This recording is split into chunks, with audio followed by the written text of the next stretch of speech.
नमस्कार दोस्तों, आप सभी का बिडर आज तक न्यूज चैनल में स्वागत है।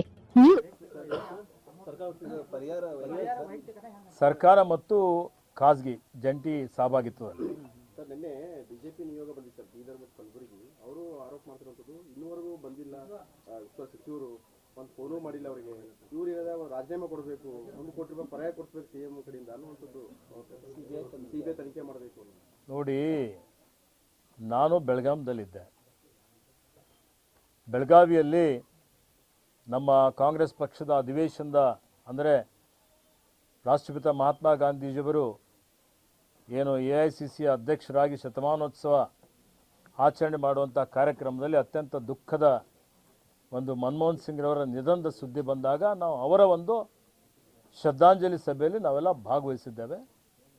ನನಗೆ ಜಿಲ್ಲಾ ಪೊಲೀಸ್ ವರಿಷ್ಠಾಧಿಕಾರಿಗಳು ಮಾಹಿತಿ ಕೊಟ್ಟ ತಕ್ಷಣ ತನಿಖೆ ಮಾಡಿ ಅಂತೇಳಿ ಹೇಳಿ ಆ ಒಂದು ಪರಿವಾರಕ್ಕೆ ಭದ್ರತೆ ಕೊಡಿ ಅಂತ ಹೇಳಿದ್ದೇನೆ.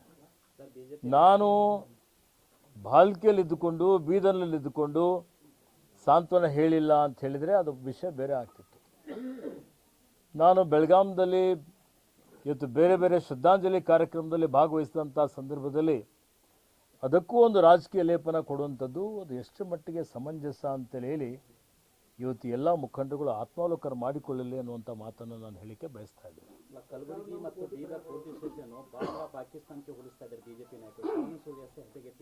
ಕಾಂಗ್ರೆಸ್ ಕಚೇರಿ ಆಗಬೇಕಿದೆ. ನೋಡಿ, ಯಾವುದೇ ಪುರಾವೆಗಳಿಲ್ಲದೆ ಯಾವುದೇ ಆಧಾರ ಇಲ್ಲದೆ ಇವತ್ತು ಸುಳ್ಳು ಹೇಳುವಂಥದ್ದೇ ಇವತ್ತು ಅವರಿಗೆ ಒಂದು ಅವ್ರ ಮನೆ ದೇವರು. ಪ್ರತಿಯೊಂದು ಸಲ ಸುಳ್ಳೇ ಸತ್ಯ ಅನ್ನುವಂಥ ರೀತಿಯಲ್ಲಿ ಅವ್ರು ಬಿಂಬಿಸ್ತಾರೆ. ಸರ್, ಈಗ ನೀವು ಬಂದಾಗೆ ಪೊಲೀಸರ ವಿರುದ್ಧ ಒಂದು ಕುಟುಂಬಸ್ಥರಿಗೆ ಎಷ್ಟು ಆಕ್ರೋಶ ಪಡಿಸ್ತೀರಿ? ಹೌದು ನೋಡಿ, ಈಗ ಕೇಳಿ, ಪಡಿಸ್ತೀರಿ ಸರ್. ಎಲ್ಲಿ ಪೊಲೀಸ್ ವ್ಯವಸ್ಥೆ ಇದೆ, ಆಡಳಿತ ವ್ಯವಸ್ಥೆ ಇದೆ, ಇವತ್ತಿಂದ ನಿನ್ನಿಂದಿಲ್ಲ ಈ ವ್ಯವಸ್ಥೆಯಲ್ಲಿ ಏನೇನು ಲೋಪದೋಷಗಳಿದೆ ಕಾಲ ಕಾಲಕ್ಕೆ ಅದನ್ನು ಸರಿಪಡಿಸುವಂಥ ಕೆಲಸ ಸರ್ಕಾರಗಳು ಮಾಡಬೇಕಾಗಿದೆ. ಈಗಾಗಲೇ ಪರಿವಾರದವರು ನನ್ನ ಮುಂದೆ ತಮ್ಮ ಒಂದು ನೋವನ್ನು ತೋಡಿಕೊಂಡಿದ್ದಾರೆ. ಅದನ್ನು ಸರಿಪಡಿಸಲಿಕ್ಕೆ ಸರ್ಕಾರದ ಮಟ್ಟದಲ್ಲಿ, ಪೊಲೀಸ್ ಇಲಾಖೆ ಮಟ್ಟದಲ್ಲಿ, ನಮ್ಮ ಮಟ್ಟದಲ್ಲಿ ಏನು ಕ್ರಮ ತೆಗೆದುಕೊಳ್ಳಬೇಕು ಅಂತ ಹೇಳಿ ಅದನ್ನು ಮಾಡುವಂಥ ಕೆಲಸ, ಸುಧಾರಣೆ ಮಾಡುವಂಥ ಕೆಲಸ ನಮ್ಮ ಸರ್ಕಾರ ಮಾಡ್ತದೆ. ಪ್ರತಿಯೊಂದು ನೋಡಿ ನೋಡಿ, ಈಗ ಯಾವ ಅಧಿಕಾರಿ ಎಷ್ಟೇ ದೊಡ್ಡ ಹುದ್ದೆಯಲ್ಲಿದ್ದರೂ ನಿರ್ಲಕ್ಷ್ಯ ಮಾಡಿದ್ದು ಸಾಬೀತಾದರೆ ಅವ್ರ ಮೇಲೆ ಕ್ರಮ ಆಗ್ತದೆ. ಅದಕ್ಕೆ ಈ ವ್ಯವಸ್ಥೆಯಲ್ಲಿ ನಿಯಮ ಇದೆ, ಕಾನೂನಿದೆ, ಕಾಯ್ದೆ ಇದೆ. ಅದರ ಪ್ರಕಾರ ತನಿಖೆ ಆಗ್ತದೆ. ತನಿಖೆ ಆದಮೇಲೆ ತನಿಖಾ ವರದಿ ಬಹಿರಂಗಪಡಿಸ್ತಾರೆ. ಅದರ ಆಧಾರದ ಮೇಲೆ ಕ್ರಮನೂ ಆಗ್ತದೆ.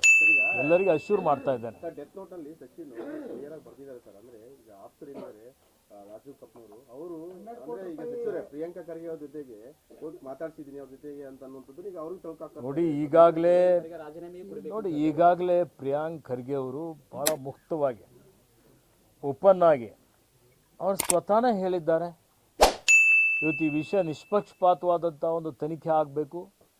ಇವತ್ತು ಈ ತನಿಖೆಯಲ್ಲಿ ಯಾರು ತಪ್ಪಿತಸ್ಥರಿದ್ದಾರೆ, ಪಕ್ಷಾತೀತವಾಗಿ ತಪ್ಪಿತಸ್ಥರ ಮೇಲೆ ಕ್ರಮ ಆಗಬೇಕು ಅಂತ ಅವರೇ ಹೇಳಿದ ಮೇಲೆ ಆ ಪ್ರಶ್ನೆನೇ ಉದ್ಭವ ಆಗೋದಿಲ್ಲ. ಇವತ್ತು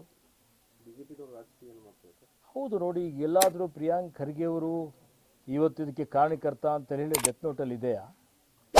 ಆ ರೀತಿಯಲ್ಲಿ ಇಲ್ಲ, ಅರ್ಥ ಮಾಡಿಕೊಳ್ಳಬೇಕು. ಅದಕ್ಕೆ ಇವತ್ತು ಹೌದು, ಈಗ ನೋಡಿ, ಅದಕ್ಕೆ ಈಗ ಪ್ರಿಯಾಂಕ್ ಅವರೇ ಹೇಳಿದಾರಲ್ಲ ನೋಡಿ, ಇವೆಲ್ಲ ಸಮಗ್ರವಾದಂಥ ಏನು ವಿಷಯಗಳಿದೆ, ಆ ಡೆತ್ ನೋಟಲ್ಲಿ ಏನೇನಿದೆ ಅವೆಲ್ಲದ್ರ ಬಗ್ಗೆ ತನಿಖೆ ಆಗ್ತದೆ. ತನಿಖೆ ನಾನು ಸನ್ಮಾನ್ಯ ಮುಖ್ಯಮಂತ್ರಿಯವರಿಗೆ ಅದು COD ಮುಖಾಂತರ ವಿಶೇಷ ಪ್ರಕರಣ ಅಂತೇಳಿ ಪರಿಗಣನೆ ಮಾಡಿ ಇವತ್ತು ಪಾರದರ್ಶಕವಾಗಿ ತನಿಖೆ ಮಾಡಿಸ್ಬೇಕು ಅಂತೇಳಿ ವಿನಂತಿಯನ್ನು ಮಾಡ್ತೇನೆ. ನೋಡಿ, ಇವೆಲ್ಲ ವಿಷಯಗಳೇನಿದೆ ನಾನು ಈಗಾಗಲೇ ಹೇಳಿದ್ದೇನೆ. ಇವರು ಮರಣ ಪತ್ರದಲ್ಲಿ ಸಚಿನ್ ಏನು ಮೆನ್ಷನ್ ಮಾಡಿದ್ದಂಥದ್ದು FSL ವರದಿ ಬರ್ತದೆ ಕಾನೂನುಬದ್ಧವಾಗಿ.